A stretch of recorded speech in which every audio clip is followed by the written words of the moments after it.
Hello everyone, and welcome back to Let's Play Dragon Warrior 2. In the last part we did some more exploring through the world of Torlin again, and got another crest again. And now we're gonna start through the Tower of the Moon, the next tower of the game. And first new enemy is an Evil Eye. Evil Eyes have around 50 HP, can drop a full plate armor if you didn't already get one. Mind you, at this point it's useless. And they can chant strange jigs, which will reduce your MP, so don't let that happen. And they can also blow Sweet Center Breath to make you fall asleep. They're not that hard. That 50 HP makes it really easy to take them down with either Firebane or the Inferno spell if there's just a group of them. Nothing too bad. It's their cousins that are much more evil.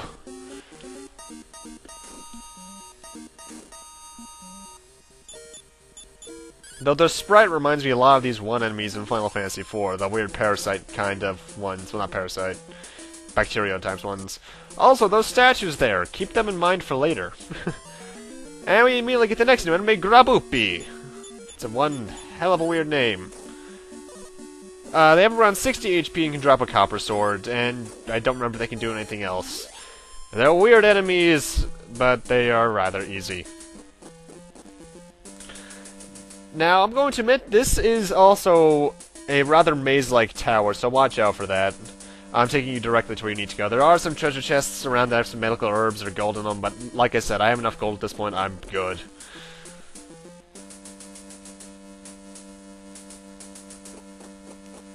Also, these golden doors, there was one in the tower last part, but I forgot to mention, you don't only open them with the gold key, you can also use the silver key.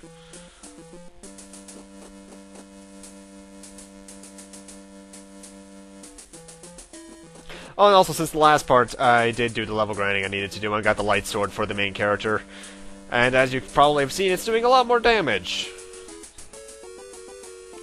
And we get our next new enemy, Mummies!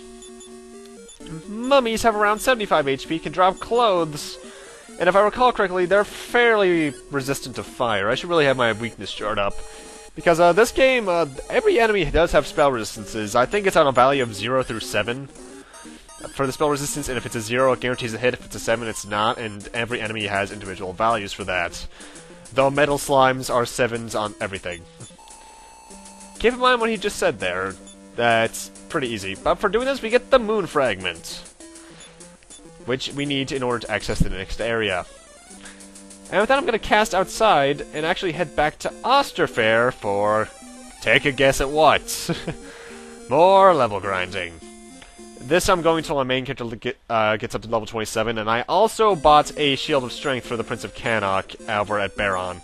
The old other shield, it's useless at this point. Now, we got some new spells. First off, we got the Defeat spell, which is instant death against a group of enemies. Really good. The Revive spell, which is rather self-explanatory. And for the Princess, we got Explode It, which is essentially Firebane, but twice as powerful, and they don't cost that much either. And the Shield of Strength, if you use it as an item in battle, it casts Heal More on the one who holds it. It's pretty good. Anyway, our next destination is southwest of the Osterfair Island landmass thing.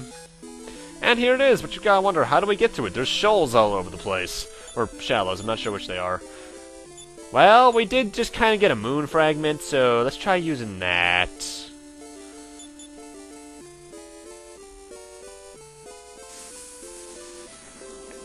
If you do leave the place, or same quit the game, you're gonna still need the moon fragment, but after you enter this place, you essentially don't need it anymore. Oh, and great lava. Lava, like other damage tiles, does hurt you when you step on it. However, if you notice, my princess isn't taking any damage at all. That's because of the Water Flying Cloth. The Water Flying Cloth makes it so that pretty much any damage tiles on the dungeons don't hurt her. I think that applies to barriers as well. So essentially, if you had gotten the second one for the Prince of Cannock, you'd only really have to worry about healing your main character. Pretty good. Anyway, I'm delayed in this, but welcome to the Sea Cave. This place is rather maze-like, but it's not that bad. We're not going to be here for that long, and as you'll probably notice, this is actually a bit of a shorter part due to the fact that I had to do 2 level grinding sessions. That's right, we're not done. Oh boy. And this is apparently an underwater volcano. Jeez, the level encounter. Encounter rate's just all over the place today. The lava tiles, I believe, only do 1 damage, so it's not that bad. If you talk to that guy right there, he'll mention something about this being the house of the wizard or something like that. It's weird. I don't really get it. Then again, the early Dragon Quest games, the story is about it as non-existent as Final Fantasy I's. Oh, and also, this is kind of meanly hidden. The staircase proceeds right here. That is kind of a mean hiding place, but I've had worse ones. These doors are the exact same ones as the ones in the tower. Gold or silver keys will open them. Nothing too cryptic. It's also around this point you'll actually start encountering trapped chests like that. Some will poison you, some will just outright damage you. They're not that bad. But that was going to be originally a different sentence. This is around the point you'll start encountering those saber tigers from earlier, so watch out for that.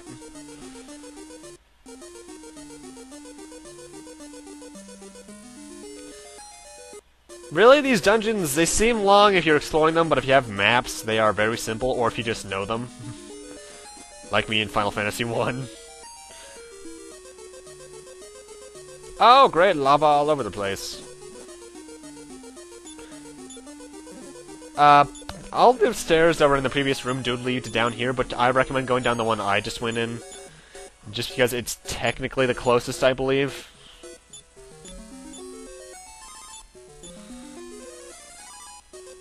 You know, I can't tell, is the cave music the same as the first game?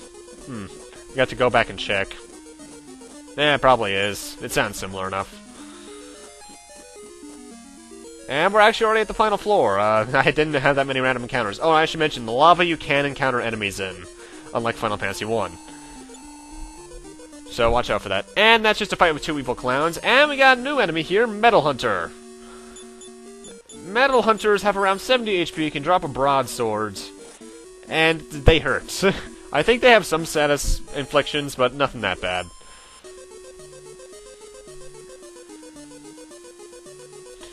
And almost right afterwards, we got another new battle with another new enemy, Mega Knights. 72 HP, can drop evil shields, which I don't know what those do. And they're fairly resistant to fire and defeat, but let's show off the new spells I got anyway. Exploded, as I mentioned, is essentially a more powerful Power Bane. Powerful Fire Bane.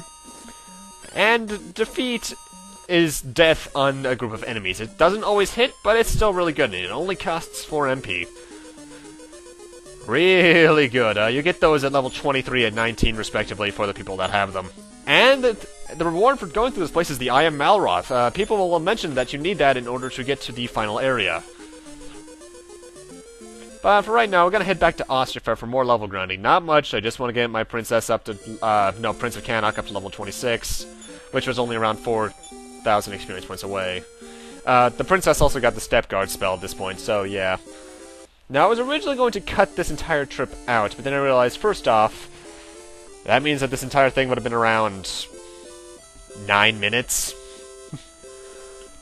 There's also the fact that I encounter a new enemy along the way, which should be right about now? Wow, that was actually really well timed.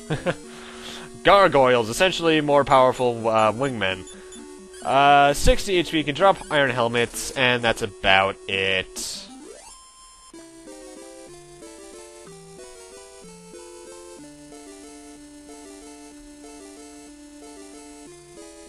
And also, you think the level grinding that you probably had to do if you were playing along for this part was bad? Oh, just wait until later when I max out my levels. At least I hope I'm going to. I'm not sure if I want to do that or not. And this, I intentionally let this in just to show you the true power of, freaking Explode It. Because the thing is, actually, that's a bit of a weird thing about Dragon Warrior 2. Every character has a different max level. The princess maxes out at 35, the Prince of Cannock at 45, and the main character at 50. And they all have different experience requirements for each of those levels, and I don't know why that is. But either way, it's gonna make grinding a pain in the ass, because the princess takes a lot of experience points. But, if I do that, it's gonna be easy, considering the final areas have some good enemies. And we finally encountered a normal orc! Only took long enough, huh? Orcs have around 60 HP, can drop iron spears, and are very vanilla otherwise. And welcome back to Baron. Was that the name? Yeah, that, I was about to say, that sounds a lot like Queen Braun from Final Fantasy IX.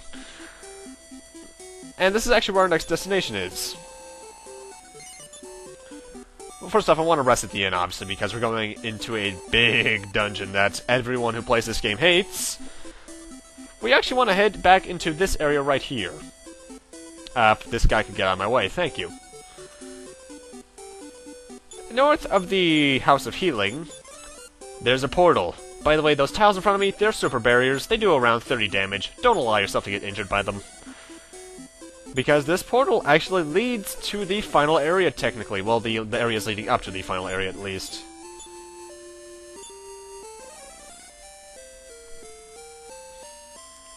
By the way, the little hidden passage there, not many people seem to know about this. This guy is how you're supposed to find out about the Water Crest, which I got how many parts ago? And we're actually on the same continent as well, Garth. Now, I forget who tells you this, but someone mentions the fact that if you use the, Eye of Malroth right around here, it opens up an area. Holy. That is one powerful eye can open a mountain. And with that, that opens up the next dungeon, which is the Cave Tyrone. Oh boy, I'm not looking forward to recording this. Hardest dungeon in the game? Pretty much. But with that, I'm gonna need to end this off here. Thank you guys for watching, and in part 9, we shall be doing the Cave Tyrone. Or at least most of it. I hope we do all of it. Ugh. See you guys then.